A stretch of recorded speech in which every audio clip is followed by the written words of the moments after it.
Hello সুপ্রিয় দর্শক বন্ধুরা, আমি অ্যাস্ট্রোলজার লিটন জয়ধর।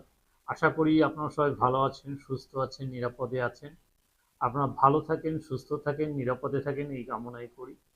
আজকে আপনাদের সাথে যে বিষয়টি নিয়ে কথা বলবো সেটা হচ্ছে নীলাপথর ব্যবহারের আগে যে বিষয়গুলি আপনার অবশ্যই জানতে হবে। কারণ সবচেয়ে ডেঞ্জারাস পাথর হচ্ছে নীলাপাথর। এই নীলাপাথর পরে অনেকে দেউলিয়া হয়ে গেছে, অনেকে কোটি কোটি টাকা ছিল কিন্তু সেই টাকা ধ্বংস হয়ে এখন রাস্তার পথে। না বুঝে না জেনে কখনোই আপনি নীলাপাথর পড়তে যাবেন না। আজকে আলোচনা করব সেই বিষয়গুলি, যে কখন আপনি নীলাপাথর পড়বেন এবং কোন বিষয়গুলি আপনার সমস্যা থাকলে কখনোই আপনি নীলাপাথর পড়বেন না, তাতে আপনার জীবনের চরম ক্ষতি হবে। কথায় বলে নীলাপাথর পড়লে কোটি কোটি টাকার মালিক হওয়া যায়, প্রচুর সম্পদ লাভ করা যায়। আর এই সম্পত্তির অর্থের লোভে আমরা অনেক সময় নীলাপাথর ব্যবহার করি। আর এই নীলাপাথর পড়েই মানুষের জীবনে সবচেয়ে বেশি ক্ষতি করে থাকে। এর পিছনের যে কারণ সেটি হচ্ছে, একটি রয়েছে লোভ, আরেকটি রয়েছে ভুল।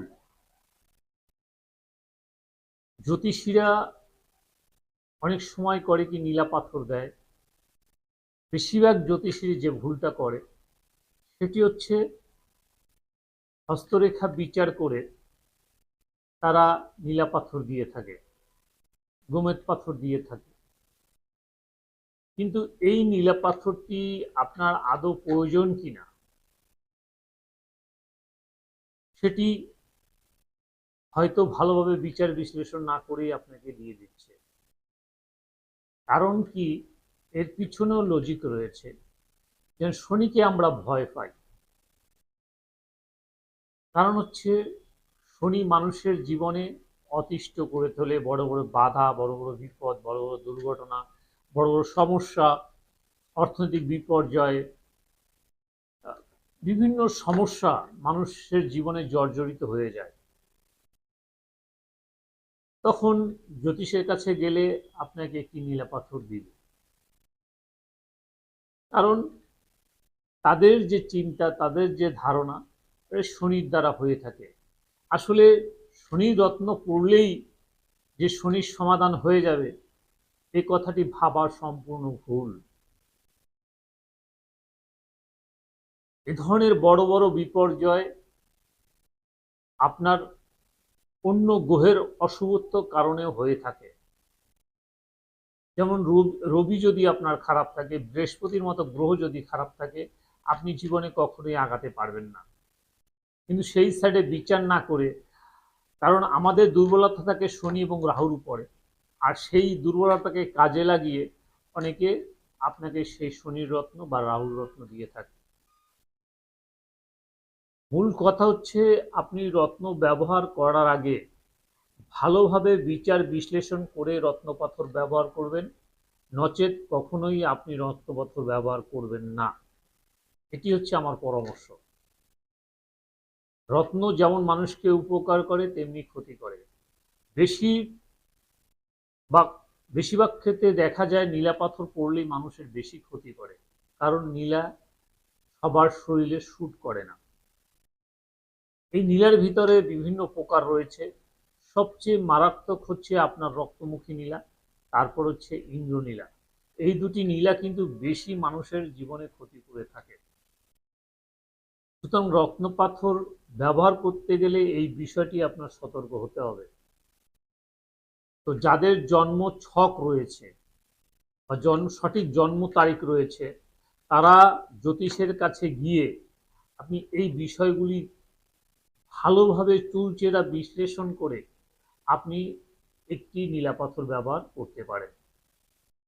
কারণ নীলাপাথর কিন্তু সৌভাগ্য নিয়ে আসে। আর নীলাপাথর যার সহ্য হয় সে কোটি কোটি টাকার মালিক হতে পারে, তার তিন চার পুরুষ বসে থেকেও সে অর্থ শেষ করতে পারে না। কারণ নীলাই হচ্ছে কর্মফল দাতা। আপনি সৎ পথে চললে, ভালো পথে চললে অবশ্যই শনি আপনাকে প্রচুর অর্থের মালিক বানাবে। এখন কথা হচ্ছে, এই শনি গ্রহটি কোথায় আপনার থাকলে আপনি নীলা পাথর ব্যবহার করতে পারবেন না। যেমন আমি সবসময় বলি, অষ্টম ঘর হচ্ছে সবচেয়ে অশুভ ঘর। এই ঘরে যদি আপনার শনি থাকে তাহলে কখনোই আপনি নীলা পাথর ব্যবহার করবেন না। যদি দ্বাদশে, অর্থাৎ আপনার লগ্ন থেকে দ্বাদশ ঘর যেটি হবে, সেই ঘরে যদি শনি থাকে তাহলে কখনোই আপনি নীলা পাথর ব্যবহার করবেন না। আপনার লগ্নে যদি শনি থাকে সেক্ষেত্রেও আপনি নীলা পাথর পরবেন না।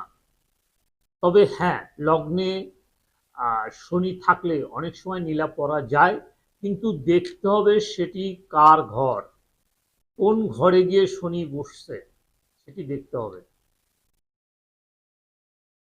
এরপরে যদি ষষ্ঠে শনি বসে সেক্ষেত্রেও আপনার ক্ষতি করার সম্ভাবনা রয়েছে। শনি যদি চন্দ্রের সাথে মিলিত থাকে সেক্ষেত্রে কখনো নীলা পরবেন না। শনি যদি রবি গ্রহের সাথে মিলিত থাকে তাহলে কখনোই নীলা পাথর পরবেন না। শনি যদি রাহুর সাথে যুক্ত থাকে কখনোই নীলা পাথর পরবেন না। শনি যদি মঙ্গলের সাথে যুক্ত থাকে কখনোই নীলা পাথর পরবেন না। এরকম যে যুক্তগুলো রয়েছে সেক্ষেত্রে আপনি কখনোই নীলা পরবেন না। শনি যদি মঙ্গলের ঘরে থাকে সেক্ষেত্রেও নীলা পরবেন না। শনি যদি স্বক্ষেত্রে থাকে, নিজ ক্ষেত্রে থাকে, যদি নিজ ক্ষেত্রে থেকে যদি সে লগ্নপতি হয়, রাশিপতি হয়, অবশ্যই আপনি নীলা পড়তে পারবেন, সেক্ষেত্রে আপনার ক্ষতি করবে না। অর্থাৎ আরো দেখার বিষয় রয়েছে যে শনি যে বসে রয়েছে তার নক্ষত্রটা কি, কোন নক্ষত্রে শনি বসে রয়েছে এটি কিন্তু দেখতে হবে। এখন তার নক্ষত্র যদি হয়ে থাকে আপনার মঙ্গল, আপনার রবি, সে যদি বসে থাকে অষ্টমে, ষষ্ঠে, দ্বাদশে, তাহলে কিন্তু আপনার চরম ক্ষতি হবে। এই যে আমি যে কথাগুলি বলেছি এগুলি কিন্তু কেউ বলবে না আপনাকে, কারণ এগুলি খুব গুরুত্বপূর্ণ কথা। সুতরাং রত্নপাথর ব্যবহার করতে গেলে আপনার এই বিষয়গুলি অবশ্যই দেখতে হবে। এই বিষয়গুলি দেখে বিচার বিশ্লেষণ করে আপনার একটি রত্ন ধারণ করতে হবে, তাহলে আপনার উপকার হবে। শুধু নীলা বলতে না, প্রতিটা রত্ন চুলচেরা বিশ্লেষণ করে আপনার করতে হবে। তো আজকে আপনাদেরকে আমি বলার চেষ্টা করেছি যে নীলা পাথর কখন পরবেন কখন পরবেন না।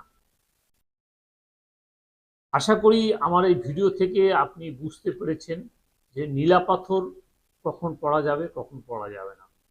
যদি এই ভিডিওটি আপনাদের উপকার করে থাকে, মনে করেন যে আমার কথাগুলি যুক্ত এবং আপনার জীবনে কাজে লেগেছে, তাহলে ভিডিওটি শেয়ার করবেন, অন্যকে দেখার সুযোগ দেবেন যেন অন্যরাও দেখে উপকৃত হতে পারে। সেই সাথে পরবর্তীতে আপনারা কী ধরনের ভিডিও দেখতে চান আমাকে লিখে জানাবেন, আমি সেই অনুযায়ী ভিডিও বানিয়ে আপনাদেরকে উপহার দেওয়ার চেষ্টা করব। পরবর্তী ভিডিও পর্যন্ত আপনারা সবাই ভালো থাকুন, সুস্থ থাকুন, নিরাপদে থাকুন, এই কামনা করে আজকের মতো বিদায় নিচ্ছি। সবাইকে অনেক অনেক ধন্যবাদ।